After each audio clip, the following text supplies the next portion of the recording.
नमस्कार, alpha mind healing centre से मैं हूं कल्पना और आज की इस वीडियो में मैं आपके लिए बहुत ही खास जानकारी लेकर आई हूं। आज की इस वीडियो के माध्यम द्वारा हमारे बहुत सारे ऐसे फ्रेंड्स हैं जिनको डर घबराहट की प्रॉब्लम होती है, जिनके साथ में कभी-कभी ऐसा होता है कि वो अकेले बाहर भी नहीं जा सकते, बहुत सारी प्रॉब्लम फेस करते हैं और वो कोई भी काम ऐसा नहीं है जो किसी और व्यक्ति या किसी और सहारे के बिना नहीं कर सकते हैं। तो ऐसी ही कुछ जानकारी के साथ आज का ये वीडियो हम लेकर आए हैं और इसकी सारी इंफॉर्मेशन देने के लिए हमारे साथ हमारे अल्फा माइंड हीलिंग सेंटर के director doctor Rupesh Patel sir ji जुड़े हैं, जो हमारे साथ बातचीत में हमें ये सारी इंफॉर्मेशन बताएंगे। तो हम सबसे पहले उनका वेलकम करेंगे। Hello sir, welcome. सर, तो आज का जो ये वीडियो है इसको हम लेके आए हैं जिसमें हमें ये बात जाननी है, यानी फ्रेंड्स भी ये जानना चाहते हैं सर कि काफ़ी सारे ऐसे लोग होते हैं जो कभी कभी घर से बाहर निकलने में डरते हैं और बाई चांस अगर उन्होंने बाहर निकलने की कोशिश कर भी ली, इजीली नॉर्मली रोज भी जा रहे हैं, जाते हैं, कभी कभी बीच में कभी ऐसा हो जाता है कि अगर व्हीकल लेकर निकले हैं या फिर गाड़ी लेकर कार लेके निकले हैं तो उनके साथ ऐसा कुछ हो जाता है कि अचानक से उनको डर घबराहट महसूस होने लगती है, अचानक से उनको पसीना आने लगता है और फिर उसी जगह उसी स्पॉट से वो कहीं आगे भी नहीं जा सकते हैं। तो ऐसी सारी परेशानियां लोगों के साथ क्यों होती है और इस ये जो बीमारी है इसको क्या बोला जाता है सर? देखिए, जो आपने जो भी बताया जिस समस्या के बारे में, एक बहुत ही बड़ी समस्या हो रही है और उसका नाम है पैनिक डिसऑर्डर। तो फ्रेंड्स, आज के समय में जो बीमारियां मानसिक रूप से बहुत तेजी से बढ़ रही हैं, उसमें एक बीमारी अभी जो आपने बताया ये है पैनिक डिसऑर्डर। तो फ्रेंड्स, आज के समय में ज़्यादातर लोगों को पैनिक डिसऑर्डर के बारे में कोई खास इन्फॉर्मेशन नहीं होती है, लेकिन जैसे आपने सिम्टम्स बताया कि व्यक्ति जैसे बाहर गया हुआ है और सब कुछ नॉर्मल है, जब व्यक्ति घर से बाहर निकलता है बिल्कुल नॉर्मल होता है, जब वो कुछ काम कर रहा है, जब वो ड्राइव कर रहा है तब भी नॉर्मल होता है, लेकिन अचानक कुछ ऐसी चीज़ें हो जाती हैं जिससे व्यक्ति बहुत ही डर घबराहट महसूस करता है। कभी इसकी धड़कनें तेज हो जाती हैं, पूरे शरीर पर पसीना आ जाता है, व्यक्ति अपने आप को बिल्कुल असहाय महसूस करता है और ज़्यादातर व्यक्ति कोई एक जगह पर बैठ जाता है, उसका दिमाग कभी बंद हो जाता है, उसको पता नहीं चलता कि क्या करना चाहिए। तो फ्रेंड्स, ये सारे सिम्टम्स हैं पैनिक डिसऑर्डर के और आज के समय में बहुत सारे लोगों को इस तरह की प्रॉब्लम हो रही है। आज के इस वीडियो में मैं इसके बारे में, समस्या के बारे में भी बताऊंगा और इसका हल क्या होना चाहिए इसके बारे में भी विस्तार से बात करेंगे। सर, तो ये पैनिक डिसऑर्डर एक्चुअल क्यों होता है व्यक्ति के साथ में? जैसे अच्छा खासा इंसान है, कोई प्रॉब्लम नहीं है, अपना रूटीन काम भी वो करता है, कभी कोई दिक्कत नहीं होती, पर अचानक से उसके साथ कुछ ऐसा हो जाता है बीच में कि उसको ऐसा लगता है कि मैं ये काम नहीं कर पाऊंगा, या बीच रास्ते में उसको लगता है कि किसी को बुलाना पड़ेगा तब भी मैं घर तक जा पाऊंगा, या व्यक्ति ऐसा हो जाता है कि अपने घर से उसको अगर नुक्कड़ तक भी जाना है, चौराहे तक भी जाना है, तो वो किसी का सहारा लेके जाएगा सर। तो ऐसा क्यों होता है एक्चुअल और इसका रीजन क्या है सर? देखिए, आजकल जो ज़्यादातर प्रॉब्लम पैनिक डिसऑर्डर की हो रही है, इसमें जिसकी जो वजह है वो वजह शायद अभी भी कोई रीज़न हो सकता है या इसका रीज़न कोई पास्ट में भी हो सकता है। जो भी लोग पैनिक डिसऑर्डर के शिकार हुए हैं वो वैसे दिखने में तो बहुत ही होनहार दिखते हैं, उसका बॉडी बहुत ही स्वस्थ होता है, फिजिकली बहुत साउंड होते हैं, उसकी बातों में कॉन्फिडेंट भी होता है, लेकिन अचानक कुछ इसके साथ ऐसी चीज़ें होती हैं इससे वो पैनिक हो जाते हैं। और इसमें मेन वजह अभी तक जो रिसर्च हुए इसके बारे में, उसकी जो वजह होती है पास्ट की कुछ चीज़ों का इसमें कोई ना कोई रीज़न होता है। जब पास्ट में इसके साथ कोई ऐसी इंसिडेंट हुई है, व्यक्ति ने अपनी आंखों से ऐसी कोई चीज़ देखी है, या कभी ऐसा भी होता है कि व्यक्ति टीवी में कुछ ऐसे मूवीज़ में कुछ ऐसे सीन देखता है और उसको भी सीरियसली लेता है, तो ये भी चीज़ें इससे सबकॉन्शियस माइंड में ट्रांसफर हो जाती हैं, इससे भी व्यक्ति इन फ्यूचर कभी पैनिक हो सकता है। कभी ऐसे सीन दिखाए जाते हैं हॉस्पिटल में कि कोई व्यक्ति टेबल पर होता है या वो व्हील चेयर में होता है या स्ट्रेचर पर होता है, कभी हॉस्पिटल में ऐसे भी सीन दिखाए जाते हैं कि व्यक्ति स्ट्रेचर ऊपर ही तड़प तड़प कर मरता है। व्यक्ति उसको जब सीरियसली लेता है और दिमाग के अंदर उसको अपने साथ जोड़ता है, तो कभी व्यक्ति के माइंड में भी इस तरह की सोच आती है कि कभी मेरे भी इस तरह की हाल होगी तो मैं क्या करूँगा। तो ये भी सारे बहुत सारे रीज़न हैं, ऐसे बहुत सारे रीज़न होते हैं व्यक्ति को पैनिक होने के लिए। जी सर, तो ये जो पैनिक डिसऑर्डर जिसको आप अभी बता रहे हैं डिटेल में, जैसे उसमें कोई पास्ट की इंसिडेंट्स या कोई प्रेजेंट चीजें होती हैं सर, तो व्यक्ति के साथ जब ये चीजें होती हैं तो उसको क्या करना चाहिए ऐसे सिचुएशन में सर, या उसमें से उसको बाहर कैसे निकाला जाएगा सर? ये बहुत ही महत्वपूर्ण क्वेश्चन है कि ज़्यादातर लोग हमारे साथ जो जुड़ते हैं पैनिक डिसऑर्डर के जो पेशेंट है, उसने बहुत सारी दवाइयाँ करवाई हैं, बहुत सारा इसका इलाज करवाया है मेडिसिन में, इसने इलाज करा साइकेट्रिस्ट के साथ, उसने इलाज लिया है साइकेट्रिस्ट का, न्यूरोलॉजिस्ट का, और इसके बाद भी कोई हल नहीं होता है तो व्यक्ति और चीज़ करता है, वो है मंत्र तंत्र, दोरा धागा, बहुत सारी इस तरह की चीज़ें जो होती हैं। व्यक्ति कहता है कि शायद मेरे ऊपर किसी ने ब्लैक मैजिक किया है या सर कोई ऐसा कोई नेगेटिव चीज़। ब्लैक मैजिक के साथ साथ बहुत सारी ब्लैक मैजिक, मूड शॉट, ऐसी बहुत सारी चीज़ें व्यक्ति बिलीव करने लगता है कि ये चीज़ें ठीक नहीं होती है, तो इसका रीज़न शायद ये भी हो सकता है, यानी ब्लैक मैजिक, मूड शॉट। लेकिन फ्रेंड्स, मैं आपको बहुत ही विस्तार से इसके बारे में बता दूं कि कोई भी पैनिक डिसऑर्डर की जो प्रॉब्लम है, किसी भी तरह की मेडिसिन से, किसी भी तरह की धागे से, किसी भी तरह के मंत्र तंत्र से कभी ठीक नहीं हो सकती। इसकी वजह क्या है फ्रेंड्स? इसकी वजह बस इतनी ही है कि पैनिक डिसऑर्डर यानी माइंड के अंदर कुछ ऐसी कंडीशन हुई है कि व्यक्ति के दिमाग में ऐसी कुछ नेगेटिविटी ट्रांसफर हुई है, व्यक्ति के माइंड में कुछ ऐसी इनसिक्योरिटी, व्यक्ति के माइंड में इनसिक्योरिटी का सवाल है। इनसिक्योरिटी यानी क्या कि मैं अगर बाहर गया तो अगर मुझे कुछ हो जाएगा और मेरे साथ मुझे कोई संभालने वाला नहीं होगा तो शायद वहां पर मेरी डेथ भी हो सकती है। व्यक्ति की सोच हमेशा यही रहती है, इसलिए व्यक्ति इनसिक्योरिटी महसूस करता है। तो सर कभी कभी तो लोग ऐसे भी होते हैं ना कि बीमारी की वजह से भी ऐसा, मतलब बीमार नहीं होते बट वो लोग कहीं जाना पसंद करेंगे ना तो ये देखेंगे कि नजदीक के पास में कोई हॉस्पिटल है या नहीं है, छोटा मोटा हॉस्पिटल या डॉक्टर अवेलेबल नहीं है, वो पहले देख के जाएंगे। अगर उनको घूमने भी जाना है तो वो पहले ये डिसाइड करेंगे कि मेरी होटल का जो डिस्टेंस है वहां से डॉक्टर कितनी दूरी पे है। तो ये भी पैनिक डिसऑर्डर ही होता है। इस तरह के बहुत सारे पेशेंट हैं जो पैनिक डिसऑर्डर के शिकार हो चुके हैं, वो पहले कहीं भी बाहर जाते हैं तो ये कंफर्म करते हैं कि वहां पर मेडिकल ट्रीटमेंट कितनी जल्दी से अवेलेबल होगा। ऐसे बहुत सारे पेशेंट जो हमारे साथ आए, इसने हमें बताया कि हम कोई भी जगह पर जाते हैं, कोई भी रिश्तेदार के घर या कोई भी काम बिजनेस के लिए जाते हैं तो पहले वहां पर ये चेक करते हैं कि वहां अगल बगल में डॉक्टर है या नहीं, फोन कॉल से तुरंत डॉक्टर अवेलेबल होगा या नहीं, पहले कंफर्म करते हैं, इसके बाद ही वो कोई जगह पर जाते हैं स्पेसिफिक, इसके बाद ही कोई वो बाहर जाने की कोशिश करते हैं। तो फ्रेंड्स, ये भी एक बहुत सारी समस्या है पैनिक डिसऑर्डर के लोगों को कि पहले वो कंफर्मेशन के बिना कहीं बाहर जा ही नहीं सकते। तो इसके लिए भी इलाज होता है और व्यक्ति अपने आप को पैनिक डिसऑर्डर से बिल्कुल ठीक कर सकता है विदाउट मेडिसिन। जैसा भी आपने बताया कि इस तरह की समस्याएं होती हैं, इस तरह से बहुत सारे केसेस हमने हैंडल किए हैं, इसका इलाज भी किया है और आज वो लोग बिल्कुल ठीक हैं। उसमें आपको मैं 2 केसेस के बारे में डिटेल से जानकारी दूंगा। एक केसेस हमारे वडोदरा का ही है, लोकल। इसकी प्रॉब्लम ये है कि कभी वो कार से बाहर जाते हैं तो कुछ डिस्टेंस वो बहुत ही पॉजिटिव नॉर्मली वो कर सकते हैं और कुछ दूरी के बाद इसके दिमाग में कुछ नेगेटिव चीजें आने लगती हैं। लेकिन घर से कुछ लंबी दूरी तक जाना है, 50 किलोमीटर, 60 किलोमीटर, इसके दिमाग में कुछ नेगेटिव ख्याल आने लगते हैं कि अभी मैं बाहर जा रहा हूँ, अकेला कार ड्राइव कर रहा हूँ, अगर उस टाइम मुझे पैनिक हो गया और कार में अकेला मैं रह गया, कोई भी मुझे मदद नहीं मिली, कोई मुझे सपोर्ट नहीं मिला, तो शायद मैं कार में ही मर सकता हूँ। ये सोच हमेशा रहती है और जब भी हमेशा अकेले ड्राइविंग के लिए निकलते हैं डिस्टेंस में, तब दिमाग के अंदर पहली सोच यही आती है कि आज मुझे कुछ हो गया तो मुझे कौन बचाएगा। तो इस सोच के साथ व्यक्ति जब जाता है तब इसके साथ हमेशा यही होने वाला है।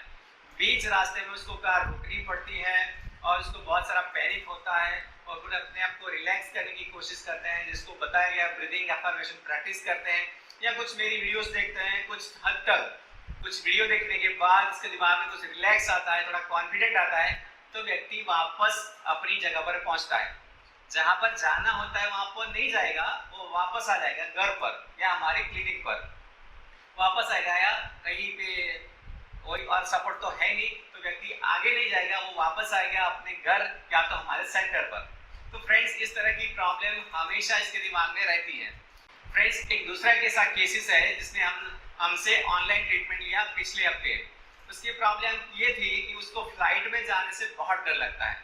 कभी उसको एयर ट्रैवल करना होता है तो उसकी सोच से, एयर ट्रैवल की सोच से भी दिमाग के अंदर बहुत सारी नेगेटिविटी आती है, डर घबराहट आता है, शरीर के अंदर एकदम पसीना आ जाता है कि अभी कुछ हो जाएगा, अभी हार्ट अटैक आ जाएगा, अभी मर जाएंगे, इतनी सारी पैनिक होती है। इतना सारा पैनिक माइंड के अंदर चलने लगता है।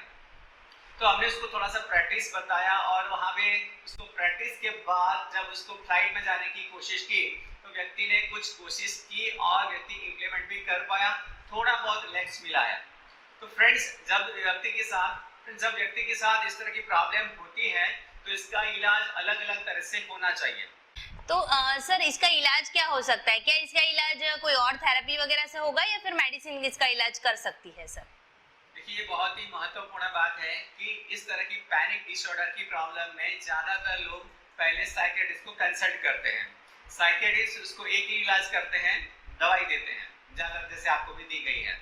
तो फ्रेंड्स, आपको इतना समझना जरूरी है कि पैनिक डिसऑर्डर दिमाग की एक फीलिंग है, माइंड का एक कंडीशन हुआ है जो माइंड के अंदर है, वो अदृश्य है।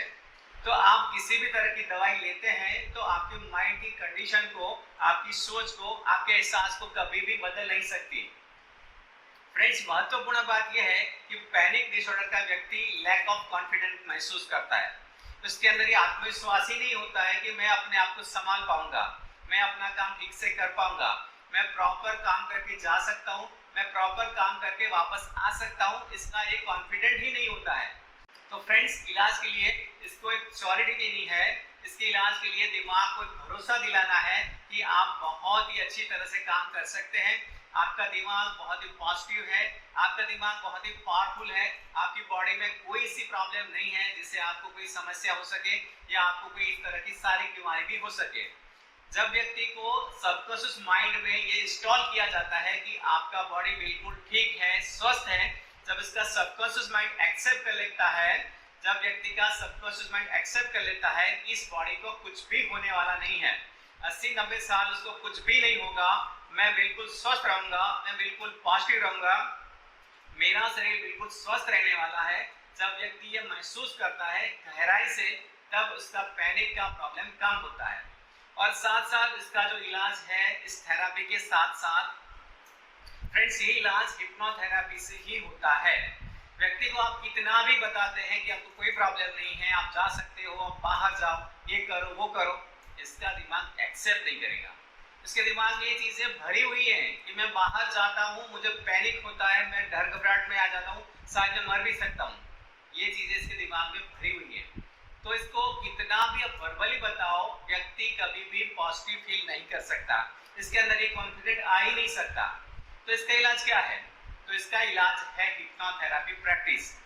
हिप्नोथेरेपी से व्यक्ति के सबकॉन्शियस माइंड में ये चीज ट्रांसफर कर सकते हैं कि आपका शरीर अभी भी स्वस्थ है, इन फ्यूचर भी स्वस्थ रहेगा, आप कहीं भी बाहर जाएंगे फिर भी ये शरीर बिल्कुल स्वस्थ रहेगा, आपको कोई प्रॉब्लम नहीं होने वाला है।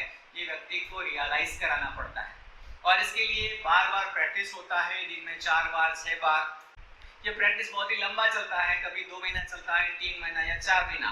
प्रैक्टिस इस पर डिपेंड है कि व्यक्ति कितना उसको एक्सेप्ट कर रहा है, उसका स्टेमिना क्या है, इसकी विल पावर क्या है, उसकी सपोर्टिंग सिस्टम क्या है, उस पर ये टाइम डिपेंड करता है कि व्यक्ति कितनी जल्दी ठीक होगा। फ्रेंड्स, ट्रीटमेंट में एक पार्ट है थेरेपी प्रैक्टिस और दूसरा पार्ट है प्रैक्टिकल प्रैक्टिस। जो भी व्यक्ति पैनिक डिसऑर्डर का शिकार है, उसको थेरेपी के साथ साथ प्रैक्टिकल प्रैक्टिस भी देना पड़ता है, उसको प्रैक्टिकल प्रैक्टिस भी देना पड़ता है। अब प्रैक्टिकल प्रैक्टिस में क्या होगा, व्यक्ति को जहां पर पैनिक होता है, जहां पर उसको समस्याएं होती है, उसको वहां पे अकेले भेजना है, उसको बार बार वहां पर भेजना है। फॉर एग्जाम्पल, कोई व्यक्ति हाइट पर जाने से पैनिक होता है, कोई व्यक्ति ट्रेन में जाने से पैनिक होता है, कोई फ्लाइट में जाने से पैनिक होता है। तो जहां पर व्यक्ति पैनिक होता है, जहां पर पैनिक डिसऑर्डर की प्रॉब्लम है, वहां पर उसको ले जाना है, वहां पे उसको जो पॉजिटिव पावर, जो भी कॉन्फिडेंस ट्रांसफर करना है करके वहां पे उसको बार बार ले जाना है। जिस जगह पर प्रॉब्लम होती है वहां पर जब बार बार जाता है तब उसका कॉन्फिडेंस धीरे धीरे बिल्ड होने लगता है। व्यक्ति ये महसूस करता है कि मैं यहाँ पर बार बार आता हूँ, मुझे कुछ भी नहीं हो रहा है, मैं नॉर्मल रहता हूँ, मैं पॉजिटिव रहता हूँ, मैं खुश रहता हूँ।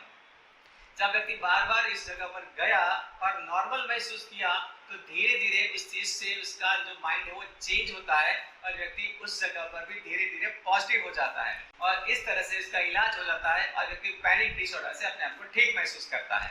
बट सर कभी कभी ऐसा होता है ना कि व्यक्ति को ऐसी कोई स्पेसिफिक जगह के कारण नहीं, बट कभी जैसे हमने शुरुआत में बताया कि वो नॉर्मली अच्छा भला जा रहा था और अचानक से कोई भी जगह पे ऐसे उसको चीजें होने लगी, तो ऐसी सिचुएशन में फिर उसको क्या करना चाहिए?